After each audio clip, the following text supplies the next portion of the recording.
Hello and welcome to this video.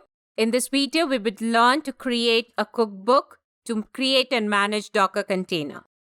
We have a server already created, and that server we would be configuring as a Docker host using Chef. That means we would be installing the Docker software, starting the Docker service, and we would create Docker container using public image from hub.docker.com. And at the end, we would see how do we build image from Dockerfile using Chef. So let's see how do we go about this. So I'm in the Chef workstation. And in this workstation, I don't have the Docker cookbook. So what we will do, we will go to the Chef supermarket and download the cookbook. The command to do that is knife supermarket install Docker. And this will download all the packages and libraries of Docker. And once the installation is done, we would create our own recipe to spin Docker container. So the download is complete. So let's go to the Docker directory.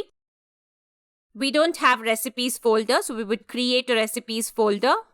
And I've already created a default.rb file that I'll copy it over here. And I'll take you through the content of the recipe file which I have written.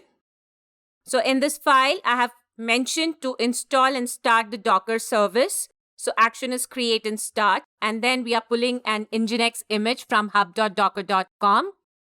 We are spinning up a container using that Nginx image. The container name is chef_nginx, and we are exposing the port 80 in the container. Then we are copying the Docker file from the source, which is the workstation, and we are placing it in /temps directory in the same Docker host machine, so that in the next section, we can create a Docker image. So below, we are creating a Docker image with the build command. You see the Docker image. We are specifying the image name, and we are giving the source as /temp Dockerfile, and the action is built, so it will create an image. Let me save this file, and we would execute this file. Let me go back to our cookbooks folder. Before we do anything, we would have to place the Docker file in the path which was mentioned as the source. So what we would do, we would create a file's default directory over here. And we would create a Docker file which would have the steps to create a WordPress image. I have already created the Docker file. I would place that Docker file in this directory. I have placed that in /temps directory. So let me check that and copy that file over here. So from /temp directory, I'm copying that file over here. Let me take you through the content of that file. In the file, we are updating the software, then we are installing Apache 2 and other related packages. We are running the wget command, and we are untarring the tar.gz file. We are changing some permissions so that var dub is accessible, and we are mentioning that this container would like to listen on port number 80. I'll quit from here, and we'll go back to the main folder, and we would execute the bootstrap command and bootstrap the node as a Docker host. Before to that, we will first upload the Docker cookbook using the knife command. So upload is done. Now we'll run the bootstrap command. In the bootstrap command, we would specify the IP address of the server, which we want to configure as Docker host. So I'll pick it up from here. And we'll give the IP address. We will specify the SSH user with which we would log into that machine to configure it. It is root in our case. We will specify the SSH user's password. We will give the name of that particular node.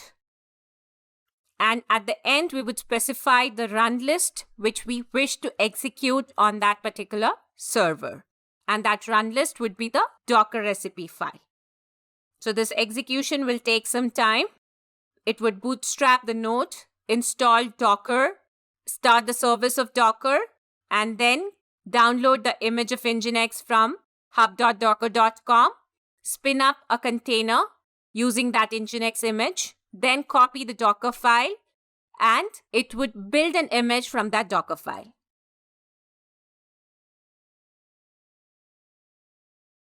So the bootstrap process is finished, and let's log into the virtual machine and check if the Docker container and images are created. First, let's pick up the IP address and SSH to the server. So I'll go to my DigitalOcean console, pick the IP address and SSH to the server. Docker ps is the command which would list the running containers. So after login, I'll just run the docker ps command and see if our Nginx server is up and running in the container. Yes, that lists. Docker images is the command which lists the images. So let's check if our WordPress image is created. Yes, it is created. Now we can connect to the web server running in the container. So we will pick the IP address of the virtual machine and see if we are able to connect to the web server. So here you see the container is serving the web server. It says welcome to Nginx. We can go back to our Chef Infra server and check if the second node details are updated. I have refreshed the page. You can find the Chef Docker server details are up to date over here. So let's recap what we did. We downloaded the Docker cookbook from the supermarket, created a recipe of our task, and we uploaded the cookbook to Chef Infra server. We bootstrapped a node as Docker host. That means we installed and started Docker service, created a container from Nginx image, which we pulled from our hub.docker.com, and we did a Docker image build from a Docker file, which we have created. So in the next section, we would be learning more about configuration management using Chef. So see you then.